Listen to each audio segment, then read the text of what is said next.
Imagina investir todas as suas economias na construção de uma casa nova para chegar a meia altura ou até menos e chegar à conclusão de que aquela obra não vai continuar. Isso é muito normal, não só cá em Portugal, mas em muitos lugares ao redor do mundo. E hoje vamos falar sobre isso, sobre as burlas e as falhas dos empreiteiros na construção civil em Portugal. Sejam muito bem-vindos a mais um episódio do nosso podcast. Trago aqui comigo novamente o Tiago Ferreira. Tiago, seja muito bem-vindo. Olá, obrigado. E hoje vamos trazer esse tema, que é um tema controverso, e também as empresas não querem falar a respeito, porque é um tema proibido na construção modular, não é, Tiago? No geral, sim. Porque a realidade é esta, cada vez há mais empresas modulares, mas como também aparecem, também cada vez mais desaparecem. E é preciso ter muito cuidado relativamente a isso. Pois é, então vamos falar já logo então de cara sobre construção modular ou construção tradicional. Qual que teria mais burlas a nível de construção civil em Portugal? Neste momento, face ao grande crescimento da construção modular, posso dizer que estão provavelmente equiparados. Porquê? Porque eu falo isto no sentido que antes sequer de trabalhar na parte de construção modular, eu já trabalhava com materiais de construção e era normal ver constantemente empresas a falirem e a fecharem que não tinham capacidades para avançar para cumprir os seus deveres, os pagamentos que deveriam ter. Mas também se está a começar a ver isso muito no modular. Com o crescimento da parte modular em Portugal, também está a haver cada vez mais empresas a abrir como empresas a fechar. Por isso é um bocado ela por ela neste momento, mas vai chegar a uma altura que se calhar o modular até vai ultrapassar porque continua a crescer relativamente à construção civil tradicional. Pois, quando falamos em construção, e pelo que eu percebi, qualquer tipo, seja modular ou tradicional, há muitas questões que o cliente final acaba por não se aperceber que pode levar uma empresa a falir. E muitas das vezes, uma empresa não é que ela tenha tido a intenção, né, aquela parte intencional da burla ou de agir de má fé, embora muitos construtores tem, infelizmente, não é, essa postura. Muitas por aí, não são bem por aí. Elas acabam por não conseguir dar sequência na obra do cliente e acaba por falir e o cliente aqui fica na mão. Tiago, na tua experiência trabalhando na construção modular conosco e também já trabalhando em loja de material de construção e fazendo parte desse mercado há tantos anos, o que você acha que faz levar essas empresas a falirem na decorrência de projetos de clientes? Acontece muitas das vezes daquilo que eu vejo, por exemplo, na parte modular. Não só como está em crescimento, toda a gente quer apanhar um bocado do bolo, não é? Tal qual como nós também quisemos avançar para isto, também começámos pequeninos, por assim dizer. Mas há quem comece e não tenha capacidade de aguentar uma estrutura que é necessária ter para uma empresa deste género. Uma empresa de construção civil mexe muitos milhares de euros e tem de haver uma responsabilidade ética e financeira no avançar de uma empresa de construção, seja ela de modular ou de construção de alvenaria. E muitas das vezes eles querem fazer mais do que têm capacidade. Prometem mundos e fundos, querem construir, prometem tudo e mais alguma coisa ao cliente por meia dúzia de tostões para conseguirem, e peço desculpa a expressão meia dúzia de tostões, não são tostões, né? É muito dinheiro, mas para conseguirem capitalizar e trazer o cliente para o seu lado. E depois não têm capacidade para honrar os compromissos porque estão a cobrar pouco, não fazem bem as contas e depois acaba por abrir muitas falências no género. É o que mais vejo, é falta de capacidade de gestão.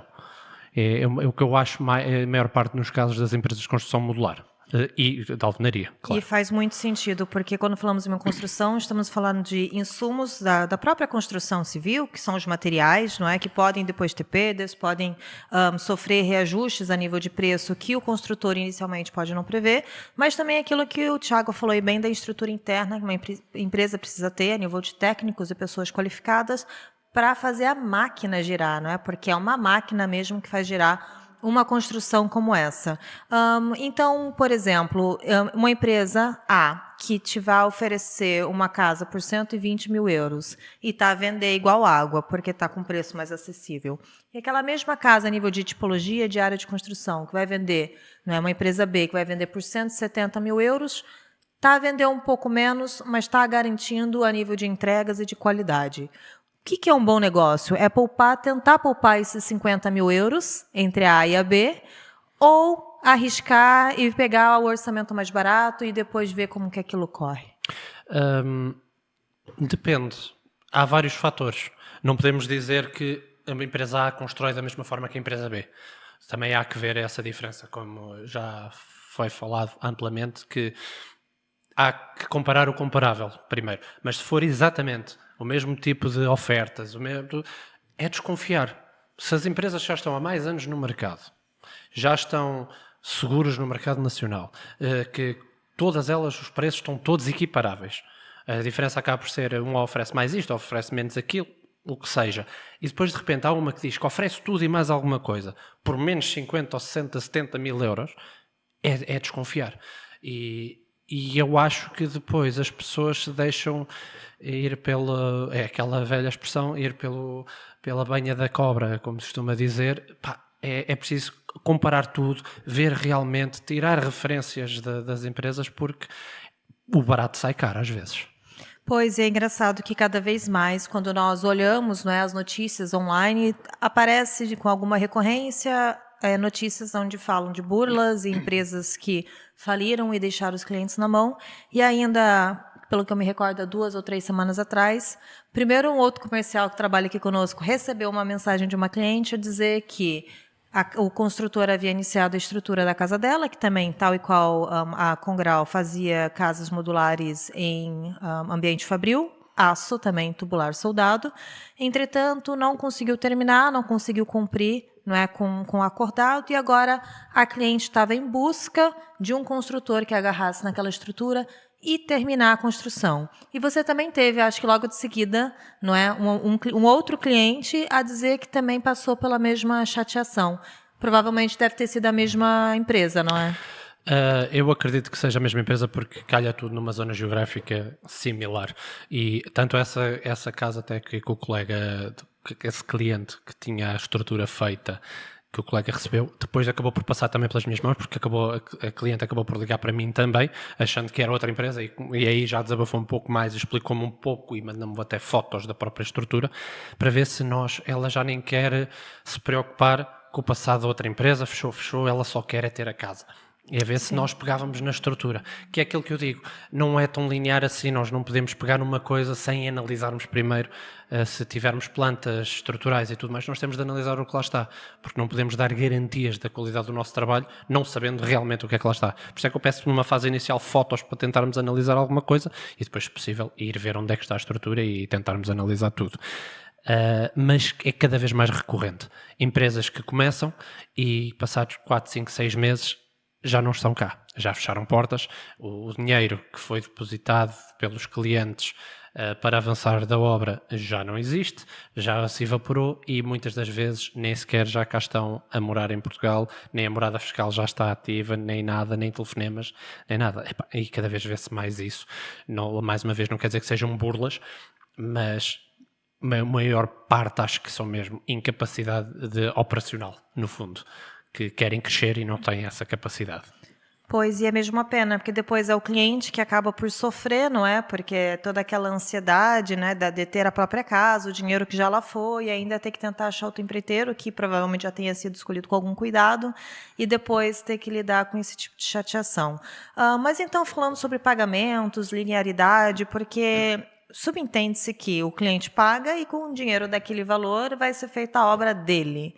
Mas não é sempre isso que nós vemos na prática, não é? Então, como é que isso acontece? O empreiteiro vai, então, receber o valor da obra e vai utilizar em outra obra? Como que a maioria dos construtores que chegam a esse nível, né, onde eles acabam por abrir falência na empresa, qual que é a prática mais recorrente que você imagina que eles tenham dentro da empresa? Eu não só imagino, como eu tenho a certeza que é assim que funciona, devido também à parte de já ter trabalhado em empresas de venda de materiais de construção. A maior parte dos construtores, quando começa na parte da construção, têm de mostrar algum serviço, alguma coisa. Ou seja, eles vão ter, entre aspas, de se endividar primeiro para começar a avançar com alguma coisa, para depois mostrar a um cliente, para cativar o cliente, para depois receber desse por aí fora, por aí fora. Isto acaba por ser uma bola de neve. E depois, se não for bem controlada, tem tendência a correr mal para a maior parte das empresas. E então, o problema de muitos das construtores é que fazem sobreendividação e depois não conseguem acompanhar. E o dinheiro que eles estão a cobrar para tentar captar clientes nem sequer cobre a dívida principal. E depois vem outro cliente e depois o dinheiro daquele cliente já passa para pagar a obra do outro cliente. E depois andam nisto e depois quando se vai chegar ali uma altura que já não acompanha. O dinheiro já não chega para tudo, nem mal para pagar as contas. E então é um bocado complicado.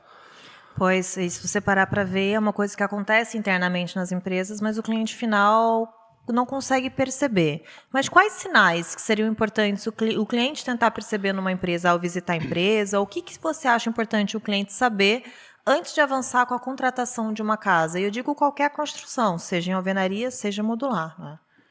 Antes de mais, verificar o tempo da empresa. Okay.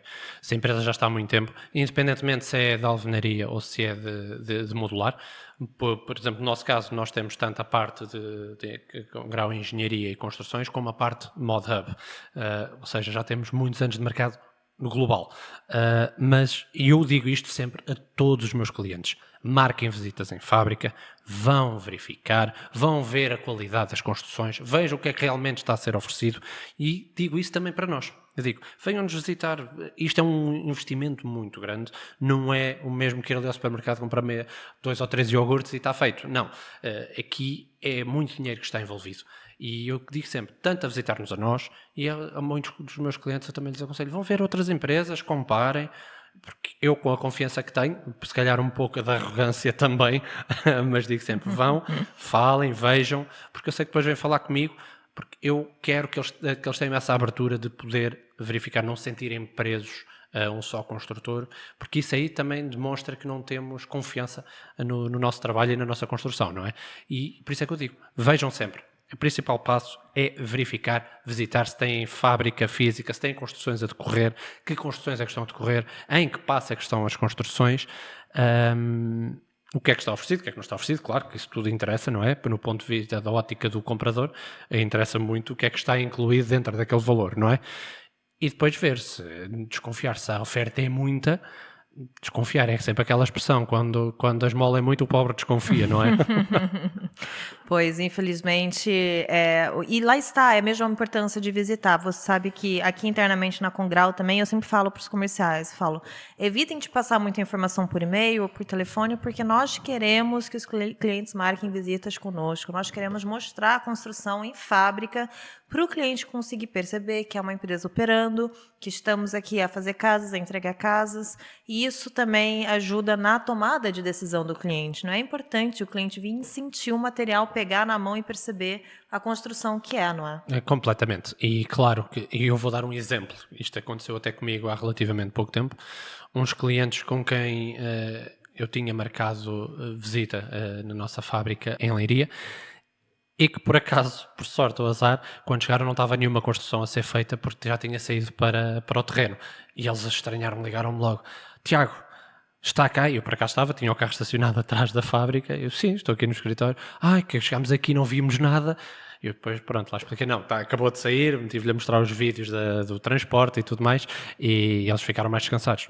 Mas quanto mais avança a construção modular, mais medo também eles vêm com esse medo, porque também se ouve cada vez mais a falar sobre as empresas que fecham e afins, e também por isso estarmos a abordar este tema. Mas sim, claro, visitar em fábrica é fulcral, não só para o cliente, como também para o próprio construtor.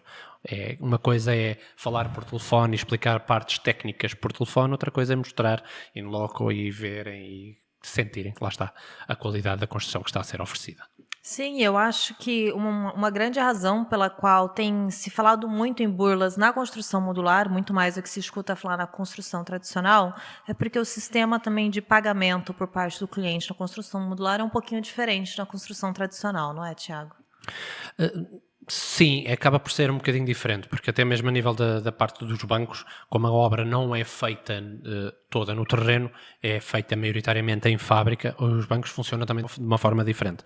Então o próprio cliente já tem de avançar com algum capital, porque senão o banco também não vai, se tiver as parcerias, o banco não vai à fábrica fazer o levantamento de obra para continuar a libertar tranches. E então, mas sim, isso é outra coisa. Se a empresa que investigam não tiver parceria com nenhum banco, também é um bocado complicado. Significa ou que está há muito pouco tempo no mercado ou que não tem essas capacidades para avançar como empresa. Isso seja um ponto, um red flag, por assim dizer, na escolha de um construtor, do meu ponto de vista. Sim, mas como a construção modular também ela é muito rápida, não é? O tempo, o dispêndio financeiro é um espaço curto de tempo. É. Isso também acaba por dar mais oportunidade para aquele construtor que não está ali bem intencionado de agarrar naquele dinheiro e ir para outro lado, não é? Sim, isso rapidamente. Rapidamente se pede 30, 40, 50 mil euros para avançar com uma obra e que é isto que nós precisamos e já vai ter a sua casa, e o cliente, como está tão entusiasmado com o sonho que lhe foi vendido, que sem pensar duas vezes avançam com esse dinheiro, mas depois esquecem-se o resto. E chegaram a ir ver em que pé que está a obra para avançar já com isso, está o processo em câmara, não está o processo em câmara, tudo isso convém ir analisando, como é óbvio. Pois, eu não sei, Thiago, se você ficou a saber da minha cliente, da Dona Maria. Da Dona Maria. Não Sim, estou... a Casa de Mira. Certo, Pronto, Casa eu de não vou Mira. dar muito mais detalhes por questões, né, óbvias de confidencialidade, mas a Dona Maria é uma senhora que veio cá no passado com o companheiro dela e ela estava muito entristecida. Você sabe por quê? Não sei se você lembra. Não estou... Provavelmente... Eu suponho que sei o porquê que é, mas não me lembro desse caso em pessoal, mas também tenho casos do género. Eu tenho quase a certeza que foi que ela já tinha avançado com alguém e que a deixou na mão, de certeza. E foi, tá? E foi um construtor ali para o norte que lhe vendeu o sonho de uma casa. Na altura, ela ia até fazer uma casa modular em madeira. E o construtor pediu para avançar com o negócio em torno de 20 mil euros, que era o valor de adjudicação do contrato dele. E, entretanto, a Dona Maria transferiu o dinheiro para ele e começou a questioná-lo quando que fariam as primeiras reuniões de arquitetura, quando que começaria a desenvolver o projeto. E o senhor começava a passar contatos de pessoas, profissionais que não existiam. Em pouco tempo, passado um mês, a Dona Maria percebeu que ela havia sofrido um golpe. Mas, pois, isso aí cada vez é mais comum e também já aconteceu com clientes meus e nem era modular. Tive o caso de um cliente que veio ter comigo, também estava muito do... Ele já nem estava triste, ele já só estava enraivecido com essa parte. E falou-me que investiu, já tinha avançado com muito dinheiro para um construtor de alvenaria até, ou seja, não é só no modular, como eu já tinha dito, e ele agarrou no dinheiro e fugiu para o estrangeiro e nunca mais já ouviu falar dele. E mais uma vez, mais um sonho destruído, mais dinheiro liberto, assim, sem verificação, simplesmente se confiou. Tudo bem que temos de confiar nas pessoas, como é óbvio, mas fazer também o nosso trabalhinho de casa às vezes não é pior. Isso é muito importante, ainda mais quando falamos de clientes que já têm uma certa idade, que talvez o recurso de utilizar o telemóvel, a internet, não seja tão facilitado como para as pessoas mais jovens. E ainda assim, quando a Dona Maria veio, ela veio muito triste, né, mesmo com lágrimas aos olhos, a dizer que ela estava em busca de realizar o sonho da vida dela, que era ter uma casa agora para reforma, né, para os bons, os golden years, como a gente fala, os anos dourados, não é? Exato. E que ela estava entristecida porque ela já tinha investido 20 mil euros com outro construtor e que aquilo, obviamente, não ia avançar. E a contratação com ela foi uma contratação muito delicada, onde tivemos que abrir muitos documentos para a Dona Maria ver, a nível de orçamentação, de planeamento físico e financeiro que fazemos. Eu apresentei a Dona Maria à equipe de arquitetura antes da contratação, mostrei para ela a construção, casa no terreno, deixei ela o mais confortável possível para ela confiar que nós realmente iríamos entregar a casa dela. E consegue adivinhar qual foi o resultado da contratação, Thiago? Eu acredito que seja uma pessoa extremamente feliz neste momento, porque quem investe e vê perder e está triste e depois de repente realmente vê o seu sonho a ser realizado, deve ser uma alegria enorme. Eu imagino o que é que a senhora está a sentir. Se até nós, quando conseguimos uma conquista, por muito pequena que seja, ficamos muito felizes. Imagina, a Dona Maria deve estar estática com a sua nova habitação, Ela certamente. está feliz porque a casa já foi entregue, já estamos agora em a fase final mesmo, entregar as carpintarias, mas todo o dinheiro que a Dona Maria já investiu na casa já está lá na casinha dela, no terreno dela, e isso é apenas um dos casos que nós tivemos aqui nessa situação e, infelizmente, cada vez mais é recorrente. Nós recebemos muitas ligações também no telefone, clientes que estão sempre a questionar questões práticas da empresa, e nós, com todo gosto, não é, Tiago, abrimos e falamos e passamos o contribuinte fiscal para as pessoas fazerem essa pesquisa de casa para chegarem à conclusão de que não, nós não vamos pegar o dinheiro e, como eu costumo brincar, não vamos fugir para as Caraíbas, tá bem, pessoal? Vamos ficar cá em Portugal e terminar a vossa obra. Exato, tanto nós estamos cá para construir e queremos crescer em conjunto com os nossos clientes, como é óbvio. E eu próprio também tenho muitos clientes que têm uma certa idade, que não são tão desenrascados a nível das tecnologias, e eu sou o primeiro a dizer, se tiver um filho, o meu filho não está cá, só vai estar cá em agosto, não faz mal, venha com ele, estou a dizer em agosto, como quem diz a outra altura, venha com ele, venha visitar, se não tem essa vontade, mas venha, traga, não há problema, façam as visitas que forem necessárias, nós estamos aqui para facilitar e não para complicar. Nós queremos que tudo corra dentro do previsto, que seja possível e que consigamos entregar aquilo que os clientes querem. E temos de ter essa abertura, porque muitos destes clientes também vêm já, por assim dizer, feridos de outras situações, já se foram enganados e tudo mais, e é sempre muito mais delicado nesses casos, como é óbvio. Sim, e o mais importante, né, é garantir que o contrato também está muito bem feito. E ter um contrato de empreitada, né, como nós temos, eu costumo dizer que é um trabalho que está sempre em movimento. Nunca existe um contrato muito fixo. De tempos em tempos, o nosso contrato é sempre revisto. Vamos revendo cláusulas que protegem o cliente, que também nos protegem enquanto empreiteiros, a nível de prazos, de execução de obra, de forma a garantir que, quando o cliente assine o contrato conosco, que ele se sinta confortável e perceba que aquilo é mesmo um contrato para ser finalizado, para ser seguido e para ser cumprido, não é? Mas não é o que a maioria das empresas fazem, pois não? É assim, eu posso falar maioritariamente daquilo que nós fazemos, como é óbvio, e suponho que os outros construtores que estão no ramo já há muito tempo e que também já têm mais do que provas dadas, também assim trabalham tal e qual como nós. E como é óbvio, um contrato não pode ser tão estático assim, porque os próprios materiais também mudam, a própria legislação também muda, e tudo isso tem de acompanhar. E claro, e já tivemos clientes que pediram uma ou outra adenda, ou que aquilo não está bem explícito para eles, e nós estamos cá, como eu disse, para facilitar, não para complicar. Nós não só queremos fazer a venda, mas queremos fazer uma venda em que o cliente também se sinta confortável a trabalhar connosco e que se sinta que tem à vontade de pôr as questões todas que tiver de pôr. Às vezes tiverem de ser feitas, a mesma pergunta, se tiverem de perguntar 7 vezes, eu respondo 7 vezes. Não há problema. Nós queremos é que eles se sintam confortáveis, principalmente, acima de tudo, e porque nunca se sabe. Isto aqui agora já é do ponto de vista comercial que eu vou falar, que se correr tudo muito bem, se o cliente se sentir bem aqui, como é óbvio, vai-nos encaminhar também para outras pessoas, porque há sempre pessoas a quererem construir.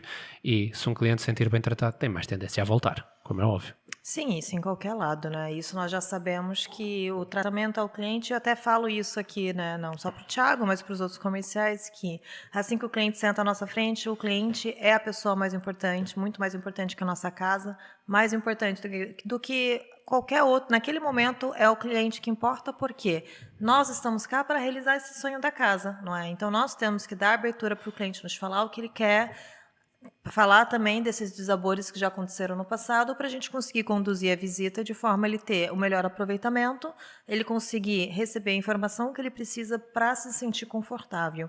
E eu já recebi muitos clientes, e eu não sei se você também, Thiago, de pessoas que quiseram visitar outras empresas e que não foram recebidas, que não tiveram a possibilidade de visitar. Por que você acha que tem empresas que não abrem ao público visitas na fábrica? É assim, há vários fatores daquilo que também já tive muitos clientes assim. Há empresas que pronto, só funcionam mesmo com aquilo chamado os Open Days, que é só num determinado dia por mês ou por X em X meses que abrem. Pode ser porque são empresas que estão focadas na produção contínua, pode ser esse o caso, ok? Têm só uma ou duas fábricas, ou só uma fábrica mesmo, e para não estar a interromper os trabalhos com as visitas, porque a verdade é esta, apesar de tudo, é uma construção, está-se a fazer barulho, para estar a receber é sempre mais complicado, mas também já houve os casos que, não posso agora, não posso, não sei quantos, e depois tive, por acaso isto aconteceu, tive um cliente que me mandou toda a conversa que teve com um construtor, tudo através do Facebook, através do chat do Facebook, e que o cliente tentava várias vezes marcar visita para ir ver, e estava mesmo interessado em fechar contrato com o senhor. E mesmo assim o senhor arranjava sempre uma desculpa, hoje não estou cá, hoje estou não sei aonde, e depois fez uma coisa, eu disse-lhe, então peça-lhe a morada a fiscal, por exemplo. E quando se foi a ver a morada fiscal, aqui é onde está a fábrica, esta é a morada da fábrica, e depois, como simples avançar no Google Earth, não havia nada lá, era um terreno só, nem fábrica, e aquilo eram as fotos mais recentes. O próprio cliente depois deslocou-se lá e realmente não existia nada. Aquilo era basicamente um esquema de burla. E depois, com uma análise mais profunda ao site do senhor, todas as fotos eram tiradas de outros sites, de outros construtores. Por isso, tenham em atenção também muito nesses casos, principalmente no Facebook, que é onde eles apanham muita gente com mais idade. Tem muitos grupos, tá? Tem muitos grupos, pessoas trocando informações, e olha que bom que o seu cliente fez aquilo que você acabou de falar, né? O dever de casa, de buscar informação, de ver que a empresa realmente não era legítima e não avançou negócios, mas é isso. E para aqueles que aceitam visitas e fecham contratos, mas que infelizmente não conseguem dar sequência, isso faz parte também, né, do mundo do empreendimento. As pessoas às vezes dão um passo mais largo do que a perna, não é?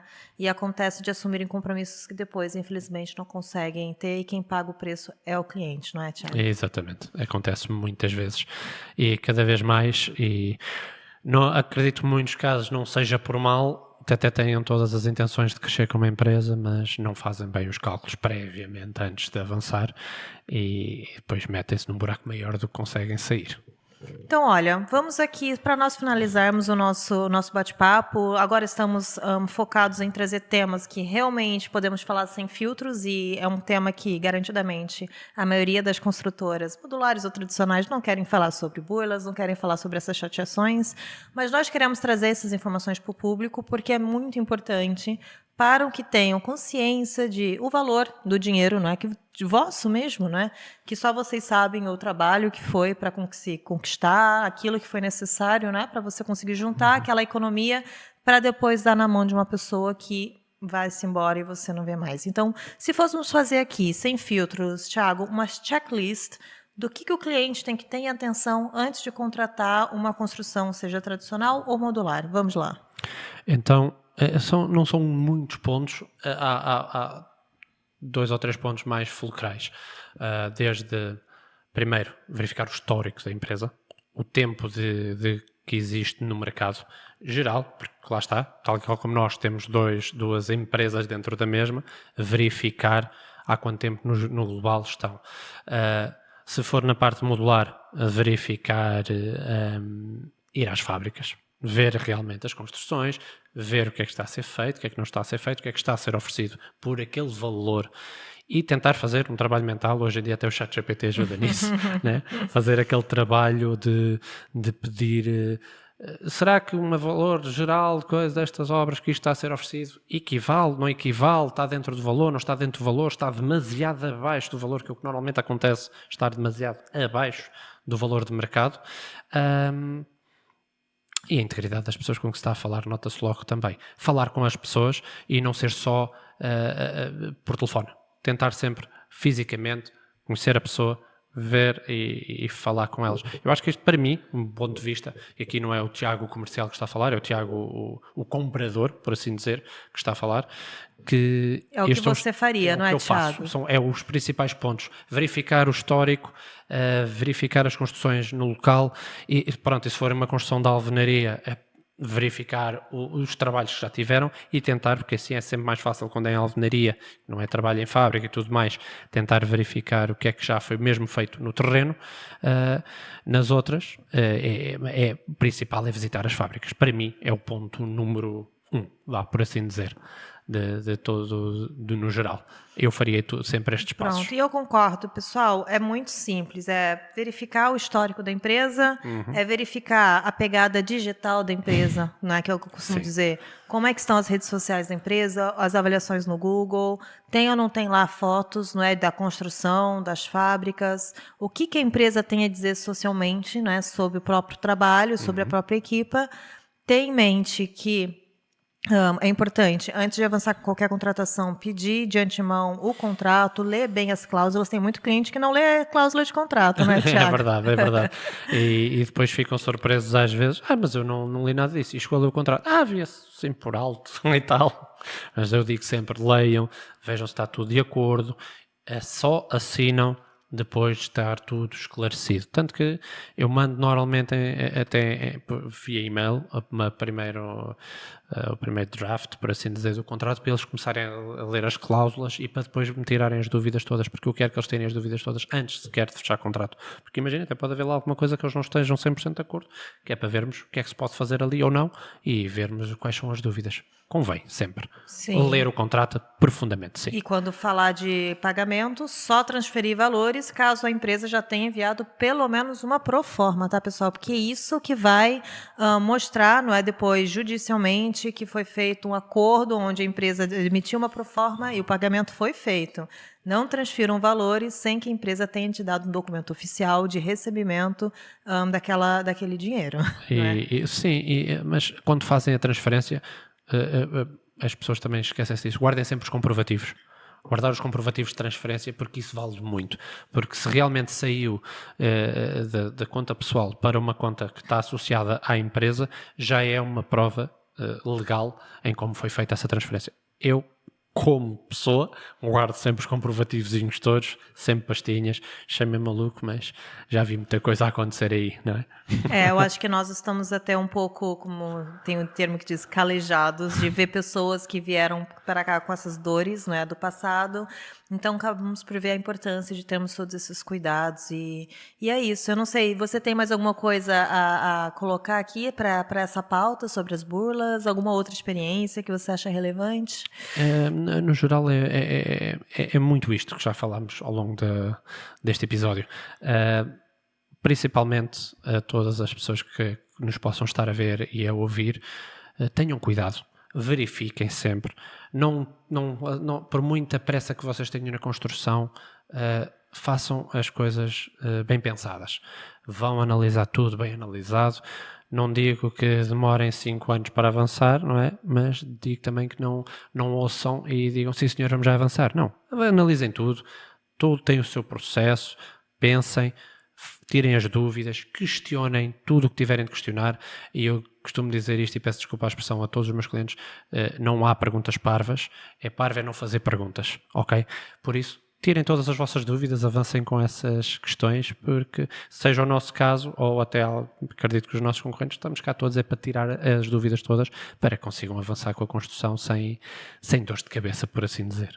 Sim, é mesmo isso. Olha, queria agradecer novamente, Tiago, por estar aqui conosco, presente. Muito obrigado e estarei sempre me quiserem ter. Sempre. Vai ser sempre porque o Tiago traz aqui um know-how brutal, não é? Incrível sobre tempo de experiência no ramo da construção civil e já falou com tantas pessoas, tantos clientes, que é até pena não trazê-lo aqui para partilhar conosco essas experiências, Tiago. Então, pronto, enquanto eu puder trazer todo o pouco conhecimento que tenho, estou cá para isso, como é óbvio. Pronto, então queríamos agradecer também aqui a todas as pessoas que nos assistiram hoje. Eu espero que tenhamos esclarecido, não é, Tiago? Esse é um tema muito delicado, isso toca mesmo no bolso das pessoas. É verdade, e quando toca no bolso é complicado, porque depois quando não há dinheiro para umas coisas também não há dinheiro para outras, como é óbvio.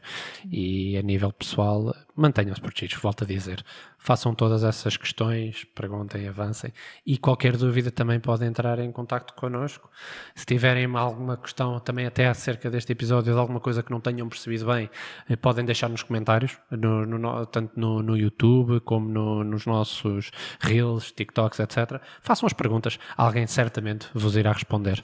Tá é mesmo isso. Deixem cá nos comentários temas que vocês acham pertinentes para nós trazermos no próximo episódio, assim como questões voltadas para o tema desse episódio em si. Esperamos que vocês tenham todo o cuidado numa futura contratação. tendo interesse ou curiosidade em conhecer um pouco mais sobre a nossa construção, também fiquem à vontade de entrar em contato conosco através do nosso website. Muito obrigada pela participação do Tiago novamente, obrigada a todos que nos assistiram e até para a semana. Muito obrigado e até à próxima.